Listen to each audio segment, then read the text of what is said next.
না না, হাতে কি নিয়েছো? এটা তো তাল করা, কেটে যাবে। একবার প্যান্টে নিচে করে ঘষে নাও, তাল করার দিনে। তুমি এটা কি করছো?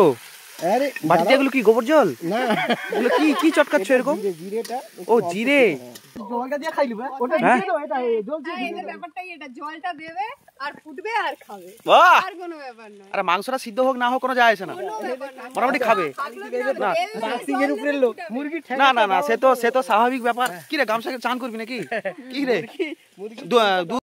আর কিছু খাবে না। এই মুহূর্তে বন্ধুরা আমাদের বাগানে দেশি মুরগির মাংস বনভোজন হচ্ছে। হ্যাঁ, সুদূর ইসরায়েল থেকে এই যে দেখুন পূজারি এসছে, উনি রান্না করছেন। আর আমাদের ওদিকে রয়েছে চঁচা, চুল কেটে চঁচা হয়ে গেছে। তো এই দর্শকগুলো দেখুন, মোটামুটি সবাই দেখুন, দর্শকগুলো দেখুন সবাই কখন খাবে হাঁ করে তাকে বসে আছে। হ্যাঁ বলুন কিছু, হ্যাঁ হ্যাঁ বলুন কিছু বলুন। আচ্ছা, আমরা আজকে ইনি হচ্ছে হেড অফ দ্য ম্যানেজমেন্ট, কারণ লাগলে বলবেন। ঘুরে ফিরে রান্না করছে দেখুন। তো আমাদের প্রায় সব কাজই শেষ, এই মুহূর্তে রান্না চলছে। তো ভাবলাম কেন বসে থাকবো, কিছু কাজ করি। তো ওই কারণে কোদাল নিয়ে আমরা ওলের মাদা করার জন্য ঘুরছি। এই যে ওল দেখুন কত বড় বড় মাদা, এগুলো একদম মাদ্রাসি ওল। এগুলো বসবে, এই যে গর্তগুলো করা আছে, এই গর্তগুলোতে এখানে সেখানে চারপাশে গর্ত করা রয়েছে। তো এগুলোতে আমরা মোটামুটি আগে থেকে খড় দিয়ে রেখেছিলাম।